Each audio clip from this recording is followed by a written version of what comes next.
Well, cybersecurity threats are ever present, with hackers stealing sensitive information from unsuspecting victims. Increased attacks on major industries are just one example of why cybersecurity experts say there's a need for an increased workforce. News 4's Jacqueline Lambert joins us live with more.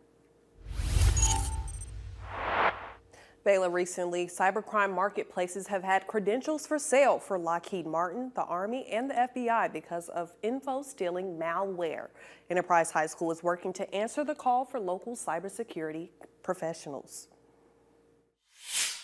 The landscape of cybersecurity changes daily, with attacks impacting personal security and national security. Info stealer infections impacting the U.S. military and defense contractors are a sign from the industry to those preparing a new workforce. We have a big gap in employment in this area. Enterprise High School is working with students to teach them all there is to know about cybersecurity. So we focus on ethical hacking, which we train students to design products for good and not evil. We have to think like the adversaries to protect ourselves from the adversaries. So we have to understand their motives behind the attacks, the type of attacks they're carrying out, so we can learn how to defend ourselves. Under Key's guidance, students get experience in the field in various ways, including competitions. So there is a round of competition every month that students participate in. They have to go in and secure the computer system against attacks.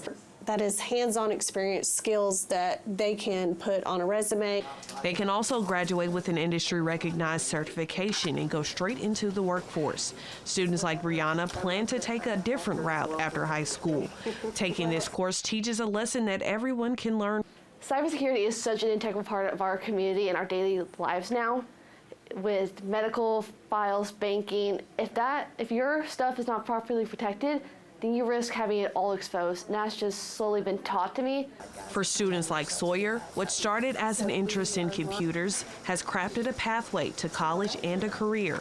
I had no idea what I was going to do for college 2 years ago at this time. I was going to make all my choices on the fly, but I'm happy I found this little course. One of my favorite things I like to do is help people with little things, and it makes me happy that I can have a career where I can be financially stable doing that. Recently, Enterprise High was recognized as a CLAS School of Distinction, specifically for the cybersecurity program. Bayla? Jacqueline, thanks so much for that report. Now, the school's close proximity to Fort Novacell and strong connections to current industry professionals helps tailor the classes to industry needs.